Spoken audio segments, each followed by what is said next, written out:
E aí, pessoal? Beleza? No cenário sombrio do comércio de substâncias ilícitas, emergem dois nomes envoltos em uma aura sinistra: Pablo Escobar e El Chapo. São figuras titânicas do mundo do crime, cujas narrativas arrepiantes e ações implacáveis os ergueram como lendas contemporâneas. Permita-se adentrar nesse enredo onde destinos se entrelaçam, emaranhando vidas em um duelo épico por poder, riqueza e, em última instância, sobrevivência. Prepare-se para emergir no universo desses dois infames transgressores da história recente e descobrir como suas trajetórias únicas se fundem em um intrincado enredo de delito, traição e violência. Era o ano de 2014, em Sinaloa, no México.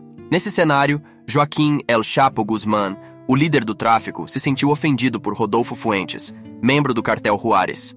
Rodolfo foi assassinado apenas porque não quis apertar a mão de El Chapo durante uma reunião. Quando Rodolfo saiu, El Chapo deu-lhe a mão e disse: "Até logo, amigo." E Rodolfo simplesmente o deixou ali com a mão estendida. Rodolfo e a esposa foram baleados e mortos ao saírem de um cinema logo depois. Este era o El Chapo, destituído de compaixão, um incansável guardião de seu domínio. Anterior ao episódio do El Chapo, no ano de 1992, Pablo Escobar convidou dois de seus narcos, Fernando Galeano e Kiko Moncada, para uma visita à sua prisão de luxo, La Catedral. No entanto, eles não sabiam que Escobar havia descoberto a traição deles com o cartel de Cali. Chegando no local, os homens foram amarrados, alvejados e esquartejados por outros capangas. Se a brutalidade não bastasse, Escobar se deleitava enquanto via os restos dos traidores serem jogados numa fogueira. Esses são apenas dois exemplos da notável semelhança entre esses proeminentes chefes do tráfico de drogas. Ambos sustentavam uma política de tolerância zero quando confrontados.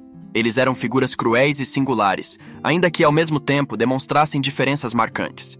Façamos uma viagem através das décadas, explorando as raízes desses homens que ascenderiam ao submundo do crime.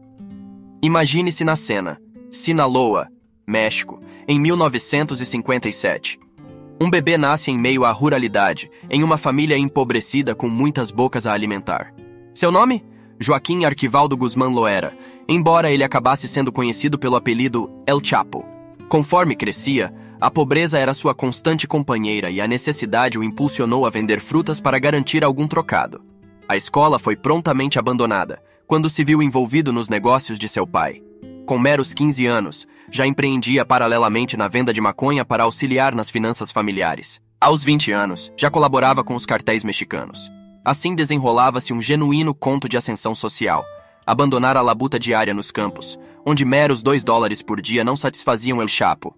O comércio de substâncias ilícitas revelava-se consideravelmente mais lucrativo. Em 1949, Pablo Emílio Escobar Gaviria nasceu na pequena cidade de Rio Negro, na Colômbia. Seus pais, Hermilda e Abel, eram professores e também criadores de gado. Embora a família Escobar não enfrentasse dificuldades financeiras tão angustiantes, Pablo cresceu em um ambiente permeado por narcóticos, em especial maconha e cocaína. Logo, ele vislumbrou o potencial financeiro dessas substâncias, sobretudo quando negociadas com os americanos, que abraçavam rapidamente o consumo de cocaína. A vida de Escobar não foi desprovida de atos ilícitos, mas foi na casa dos 20 anos que ele adentrou terrenos mais sombrios, perpetrando crimes mais violentos e sequestros. Ele adquiriu reputação de jovem imprevisível e extraordinariamente violento. Sua notoriedade cresceu quando sequestrou um empresário local que havia demitido muitos trabalhadores de baixa renda. A família do empresário pagou o resgate, mas Pablo e sua gangue ainda assim tiraram a vida do homem. A mensagem era clara: cruzar o caminho de Pablo Escobar teria consequências sangrentas. Esses primeiros atos violentos eram apenas um vislumbre do dilúvio de sangue que em breve se desencadearia. Em um momento específico, os trajetos de Escobar e El Chapo poderiam ter se cruzado, ainda que apenas nos termos dos negócios.